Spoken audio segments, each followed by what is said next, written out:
Hey, everybody. Happy Sunday and happy summer. I don't know about you guys, but in Chicago, it's finally like hitting the 90s. So at last, and it's finally sort of stopped raining. So at last, it finally feels like summer here. Now that June is over and we're going to see July 1st tomorrow. It's about time.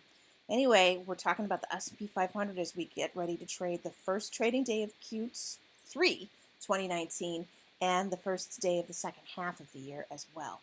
Here is the S&P 500 chart, 5-minute chart. Here is Friday's open, Friday's gap up open and sell back down here to our low of the day, and then our climb up to a new high of the day, which we hit by about 12:30 Eastern time, and then we just slowly bled it all off and gave it back.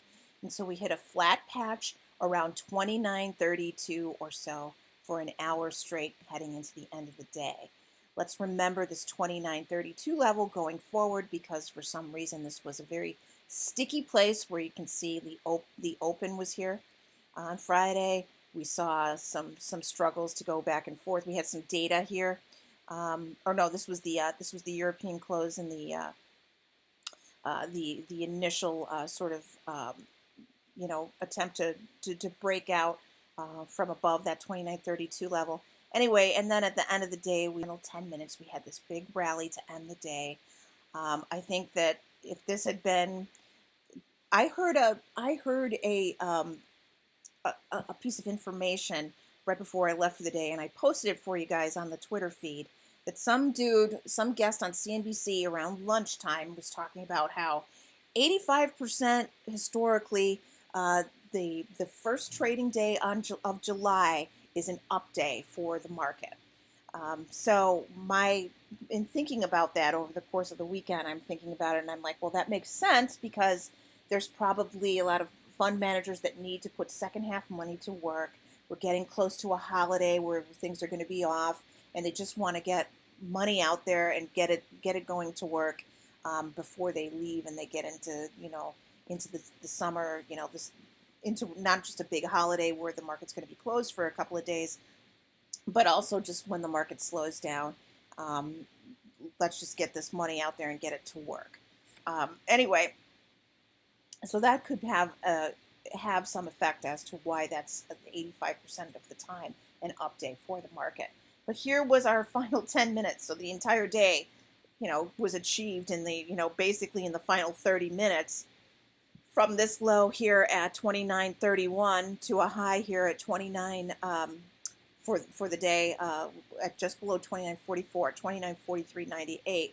But we peeled back off of that about 3-4 points to close at 29.41. But that was a close over the high of day that we had made earlier in the day. So that's bullish, even though you never really want to see this, especially as options traders, because this just destroyed premium. If you didn't catch that top, you were scrambling to get out and catch a high here. But we did hold a high over the high of day that had been made previously in the day. So that's bullish. When we look at the ES version of what happened on the day, you can see here was that high earlier in the day, and then where it made its high and sold it all off. But then as soon as the bell rang, here we go. Boom, boom, boom, boom. We traded all the way up to about 29.55 on futures. If we subtract off the spread, that would have had S&P trading up at 29.50 all week long. 29.50 has been a pivotal spot on the options, both on the calls and the puts. I have suspected all week that there had been call sellers at the end of last week that were selling those 29.50s and that they drove us down in order to reap all their profits off of that. They rebought them and sold 29.50 puts and drove us back up to reap the trade from there as well. So I think that there's a message in here about that after the market closed on Friday, that they were trading up around this 29.50 area. So let's see if that becomes a big pivot for us once again. You can see that our low of the day came down and was a hold above the 10-day simple moving average. We rallied back up and at the end of the day broke back into this support zone here, which needed to hold us coming into this week. Last week's video, the theme was that we needed to come in and hold this initial support shelf here from 29.37 to 29.45, 46 or so. Otherwise, we would roll over and sell off, probably doubling Friday, our new all-time high last Friday. not the one we just traded, but the Friday before that. And then we sold off and we did not make a higher closing high. That was a surefire signal that we were going to roll over. Sure enough, we did. And once we broke this 29.37 level, you can see that we just about, or if not a little bit more than doubled down on the break of that level. The reason why not making the all-time closing high was such a good good indicator is that that means that, even though we made a new intraday high, and if they're not willing to show that they're holding on to those intraday gains, they're just selling them. You know that by not making a new closing high to go with it. And whether this is a new all-time high or just coming off of a big sell-off low and a bounce, or coming into a brand new year or coming into a brand new month, if there's a significant new high being made during the day, intraday, but then you come down and you don't make a higher close over the previous day or the previous marker that you're shooting at, then you know that that is a bearish indication, and that intraday high really doesn't mean a thing unless you make that closing high to go with it. So as we come into this week, what's going to be really important is that we make a new closing high over 29.54. If we come in tomorrow and for some reason don't make a new all-time high, but we at least close above 29.54.18, it is a really good indication that we will come in then on Tuesday and make that all-time high and keep on going. And then, of course, if we make that new all-time high, we have to make another new all-time closing high over what our closing high becomes once we take out 29.54. Hopefully you understood all that. If you don't, there is a blog article that explains all about it. It's actually the last one I published. It was earlier this year, talking about the importance of making new closing highs. The reason why 29.37 to 29.46, I just rounded it up, it's actually 29.45.83, is so important is that these were levels that were associated back here on this first all-time high attempt, are basically, our coming in from the beginning of the year.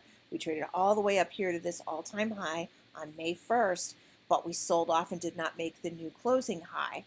That all the way here until June 20th to take that out and make a new closing high. And the 29.37 level is significant because this was an area that we kept coming up to and the halfway back of the day that we tried to make the new all-time high but failed, and it was the high, exactly marked the high of the day after that, blah, blah, blah. Anyway, that's why this is an important area and why I keep calling attention to it.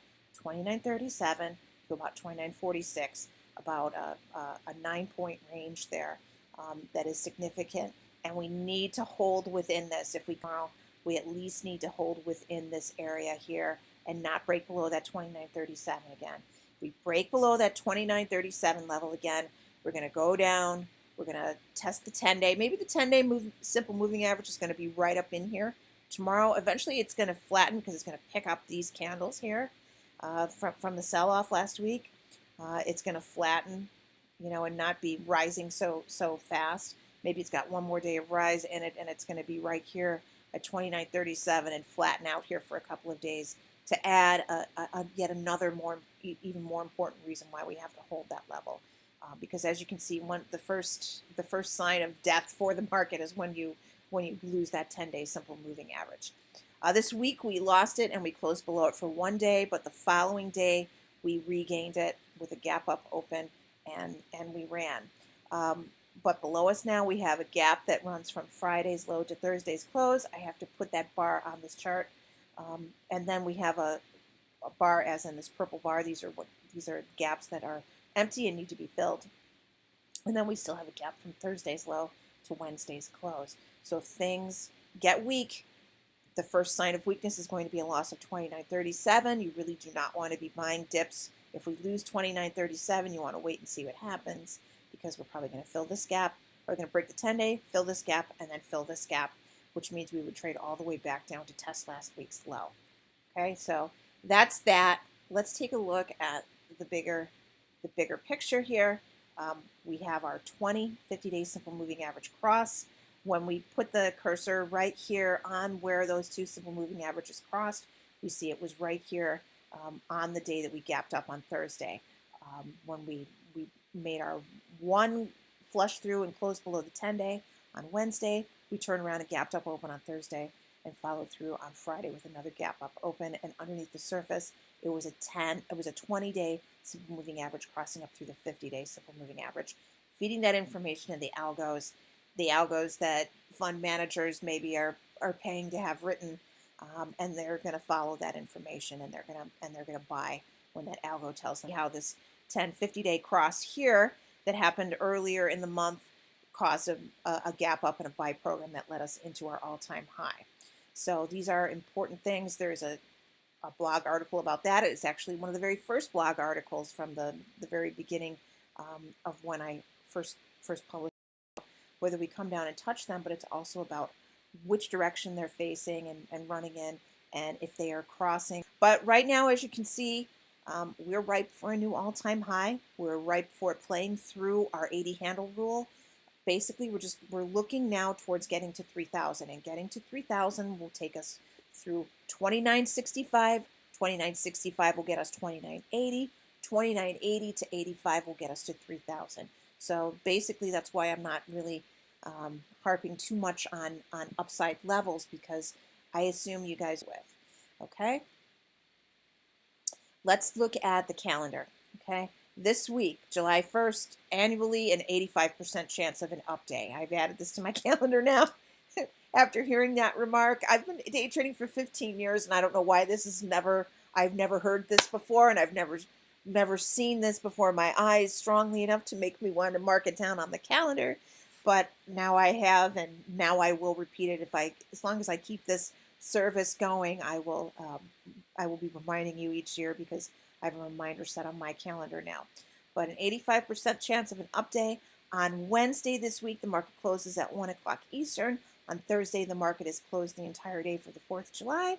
And then the market will be open on Friday, but who's going to be here except us retail traders trying to scrape up some trades? Maybe we'll get some kind of irrational thin volume rally, crazy rally on Friday. Maybe it'll be worth our while to come in.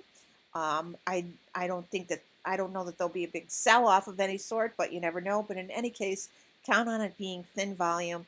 Remember that you got 2 days, a day and a half off before you get to Friday. If you buy options at the beginning of the week that are expiring on Friday, remember that you're kind of like locked out of a day and a half of trading on them. And also remember that your Wednesday expiration options, if you buy those, sell those, or whatever you're doing with them, they're only going to trade through till 1 o'clock Eastern time. The following week, the following 2 weeks after we trade this holiday week and this first week of the quarter and the month, we got the Fed minutes on Wednesday. We have the Fed minutes on Wednesday. And then we have the Mueller testimony the week after that, which is going to be the week of monthly OPEX. So a couple of big things coming our way down the pike. Will we be looking to get as high as we possibly can this week before we run into the uncertainty and the terror of what did they actually say inside that meeting at the, when we see the Fed minutes, and then go to this, like, what is Mueller going to actually say at his testimony when they drag him in there and they finally get him to say what he really means unambiguously about the report. Okay, here is our other thing that's really important, and this is right in our face coming our way tonight. The data. I'll post this link for you. I post it every once in a while, but this is the site I like to use to get the data schedule. Saturday, we got many. It was a read that tied their previous, but it missed expectations. This might be perceived for a moment as bullish by the market, because it might show that China really needed to make that truce because they are worried about their own economy. So this might not affect futures when they open, but if futures for some reason open and show some selling on Sunday night rather than following through on that end of the day rally, this might be the reason. Okay, I cannot tell you how important it is, especially when these manufacturing PMIs come around. They come around at night from other countries, and they can really affect futures overnight and affect how our market opens in the morning. So it's a really good, helpful thing to get it into your schedule and your habits, I should say, to look at these data schedules so that you know when you're holding something overnight what's going to hit you the next day. So we have Japan tonight, and then we have the Caxton manufacturing PMI tonight, which is the non-state sponsored Chinese manufacturing. So this is, and you can see it's a red bar, which means it's the hottest, most important, or kind of number that will affect currencies the most. This is a currency, a forex website, and that's why they have this data schedule. And you can see here is what their Caxton manufacturing PMI. Their previous read was 50.2. Their consensus for this one is 50. Are they going to come in and are they going to print a 50? Are they going to print a beat? This is what could really, like if we open up tonight and we do well, but then suddenly there's some selling that happens irrationally, like around 10 o'clock tonight, it's because of this. It's because this PMI, or if there's irrationally a huge breakout around 9 o'clock tonight, it's going to be because of this. So know that this is what's sort of pushing the levers on the futures tonight. And then overnight into the morning, we have more PMI from Europe, ISM, Institute for Supply Management, Manufacturing PMI for June, another red bar event. Ours is at 10 o'clock in the morning, so it's going on around the globe throughout the night, ending in ours at 10 a.m. tomorrow morning. Our previous read was 52. Our consensus is a lower one at 51. We need to come in and at least be good in a perverse way, because the market will be like, yeah, Fed's going to definitely cut in July now because we missed consensus. But it can't be below 50, because if it's below 50, that means that we went too far. We went too far, and that may be the only reason why Trump, that then maybe the market's going to start thinking Trump caved in Japan because he knows the economy is about to crash. If we print a 49, believe me, that's not going to be positive in any way, shape, or form. I don't think. I could be wrong, but I would think that's going to be all-time high, and we give it all back, and we don't make that new closing high over 29.54.18. And if we don't make that closing high tomorrow, you can probably draw it all back to a miss on this ISM number at 10 o'clock in the morning. Okay, this video has gone on long enough for a summer afternoon. Tonight, I'll post something in the private thread, but otherwise I will see you in the pre-market tomorrow, and have a great rest of your day.